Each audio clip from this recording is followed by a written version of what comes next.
This week we'll learn what Moiré patterns are and how you can fix them. AdoramaTV presents Digital Photography One-on-One, where we answer your questions. Here's your host, Mark Wallace. Hi everybody, welcome to this week's episode of Digital Photography One-on-One. I'm Mark Wallace. Well, recently I got a frantic email from a professional photographer, and she had an issue. She was shooting a wedding, and after she got her pictures back, she noticed that there was a crazy pattern all over the groom's jacket. Now, we can't show you that picture because the people that she shot didn't want us to, but we have a similar image. Here's the image right here, and you can see that there's this crazy pattern on this shirt. Now, the person that wrote in, we'll just call her Cindy, asked, "What is this? Is this something that I did while I was shooting the wedding?" Well, Cindy, absolutely not. What you're seeing here is something called a Moiré pattern. And a Moiré pattern comes from the convergence of lines that are created by different sewing patterns. So the threads actually make these lines, and those lines, as they move, make these wacky patterns. And to really illustrate this, we have an animation here, and it shows you some circles and how those circles, when you overlap them, they create these same Moiré patterns. So let's take a look at this. Let's take a closer look at a set of concentric circles. Notice that as we change the size of our concentric circles, the lines get closer together, and we can start to see some Moiré patterns emerging. If we add a second set of concentric circles, it just makes the Moiré patterns even more pronounced. And if we add some straight lines, it even gets more confusing. Now, if we start to move our shapes around, our lines and our circles, you can see that the Moiré patterns start to get really interesting.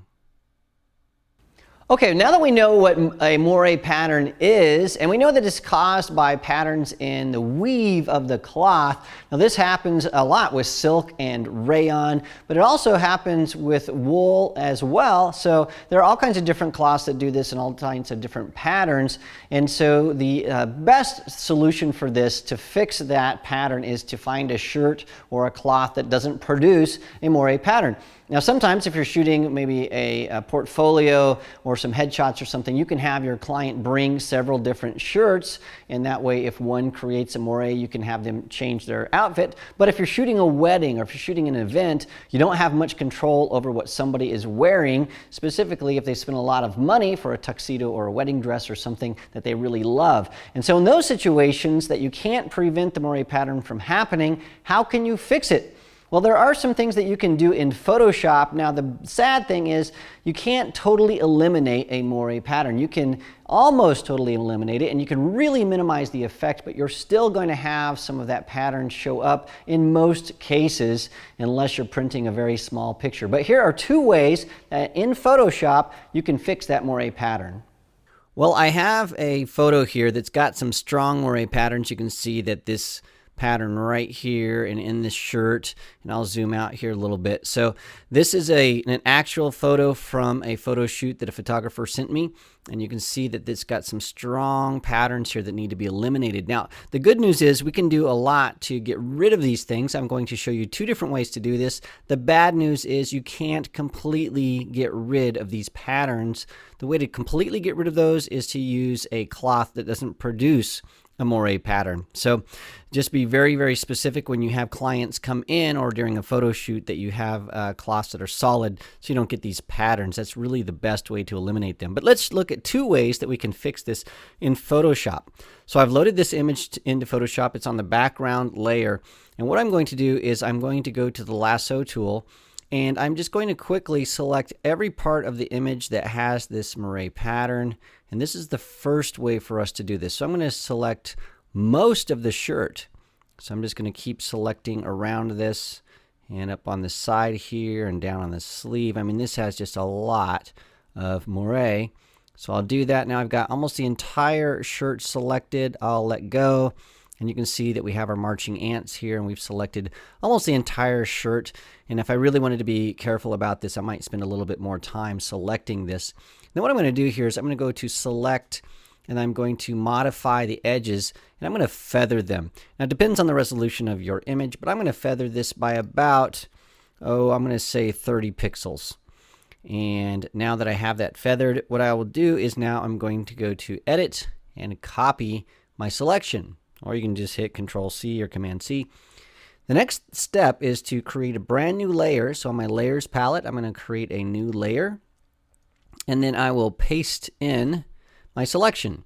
So on your new layer, you should have something that looks like this. That's the part of the shirt that's got that pattern, and you can see I can turn that on or off. And then you can check to see if your feathering is a little too much, which this is a little bit too much. I need to take that feather down, but for this purpose, for this demo, I'm just going to leave it as is. The next thing I want to do, I'm going to select my layer, and I'm going to call this Fix. So this is my Fix layer, and I'm going to go to Filter, Blur, Gaussian Blur. Now that I have that, what I want to do is just change this radius until I see this pattern go away. So right here, we can still see the pattern, the Gaussian, or the Moiré pattern right there. We can still see it here. So I'm going to just keep blurring this out, keep blurring it out, keep blurring it out, and just keep adding more and more blur until it's gone. Make sure you have preview selected when you're doing this, by the way. And then as soon as we have that totally knocked out, and that looks about like that, we will say OK. Now, that doesn't look very impressive right now. It just looks like a nasty blurred out shirt. But what we can do is we can use something that's really cool, and we can take this layer, instead of having it a normal blending mode, we can change this to color. And when we do, look at that. We have eliminated almost all of that Moiré pattern, and we've done that by changing the colors. Now, let me just show you. We're going to zoom in on this shirt, and it looks so much better. So this is before our fix. You can see that here are these lines, a line, another line. We put this after that. You can see that those almost totally go away, and it is much closer to being an acceptable photo. So that's one way to fix a Moiré pattern. There's another way, though, that we can use the same similar technique, but I think it works a little bit better. So I'm going to take this fix layer, I'm going to delete it, I'm going to get rid of it, and I'm going to create a new layer. I'm going to call this layer Paint. And what I'm going to do is I am going to first go to my eyedropper tool so I can select a color. And I'm going to zoom in here full size. And with my eyedropper tool, I'm going to pick a color of the shirt that is the most closely to what I want it to be in the final state. So you can see that there's a darker blue and a lighter blue and a darker blue. I'm going to choose the darker blue there. So I've got that selected. And just to make sure you can see this, my colors are black and white. I'm going to select this blue. And then what I'm going to do is I'm going to bring that to the front by hitting this little arrowy thing right here. So now I have that as my front color, my foreground color. And then I'm going to go and I'm going to select a brush. So here's the brush tool. I'll make sure I select that. And then in my brush tool, I want to make sure that it's a nice large brush and that it is nice and soft. And so maybe even larger than that. So there we go. Nice big brush. And then I'm just going to start painting right over the shirt, any place that this shirt has some Moiré patterns that I want to get rid of. I'm just going to paint right over everything. I'm going to paint right over there, paint on this. And this technique, I think, works better. And this is one I discovered by accident, actually, while I was trying to fix some Moiré patterns. And so you don't have to be too specific about this. You can sort of go over the edges. I'm going to use my hand tool to move this up. Now, the one thing you want to do is make sure if you're painting on a piece of cloth, and this has to be a solid color piece of cloth for this to work, you can't paint on somebody's skin, you can't paint on the background, but I'll show you how you can fix things if you mess things up. So I'm just going to paint over this shirt, and I'll get it pretty darn close to what I think is right, and then I'll show you how this works. So now we've got this painted in. That looks pretty good.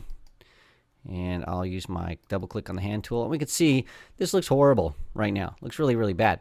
But what we can do is we can use the same thing where we take this blending mode, we'll change it to color, and now you can see that it looks pretty darn good because it does a better job of filling in the colors between those lines, and it gets rid of most of that Moiré pattern.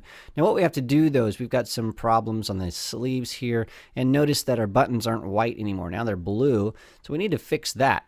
And that's really easy to do. We just go to our paint layer, the one that we just painted all that color on, add a mask, and then what we can do is make sure we have our black in a foreground color. And so you can just hit D for default and then hit this little arrow to make sure you have black in the foreground. And then get our brush tool. Now we want a much smaller brush, a much harder brush. And so we'll get something that is much smaller. We'll put it about 80. And now we can start painting out some of those areas that we colored. And you can see that I'm fixing these buttons here. They're not blue anymore. They return to white. And then I can just start doing this and painting out areas that I accidentally painted blue, and that works really, really well. I can also fix these edges here. I'll just increase the size of my brush. I can mask this off, and so now that works. And then I'll mask off over here where I sort of got too much. And you can see when I turn this on and off now, how I've really changed this. Instead of having it be a really patterned shirt, it's now back to its solid color. And it is passable. Now if this is too blue, you can always change the color of this blue. You can do some different things here. You can also change the opacity so it's not quite as much of a fill.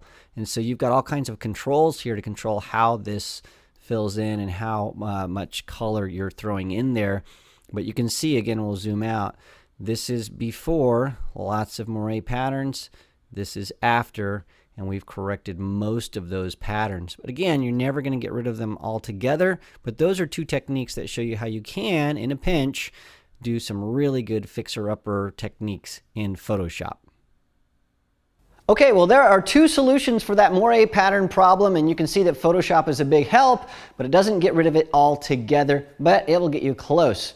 Well, thanks so much for joining me this week. Remember, if you have a question about photography, you can send your questions to me at AskMark@Adorama.com. And don't forget about the Adorama Learning Center. There are tons of articles about things like Moiré patterns and how you can prevent them, and all of the videos that we've done in the past, and product reviews and event coverage and all kinds of things are over at the Adorama Learning Center, so check it out. And don't forget to subscribe to our videos, and that way you don't miss a single episode. Well, thanks again for joining me this week. I'll see you again next time. This episode is brought to you by AdoramaTV. Visit the Adorama Learning Center where you'll find photography tips and techniques, links to the gear used in this episode, and related videos. For all the latest photography, video, and computer gear, visit Adorama.com. And the next time you're in New York City, visit our store located on 18th Street between 5th and 6th Avenue. When a line hits a line and makes a weird pattern, that's a Moiré. Digital Photography 1-on-1 is written and produced by Snap Factory. For more information about our workshops, visit snapfactory.com.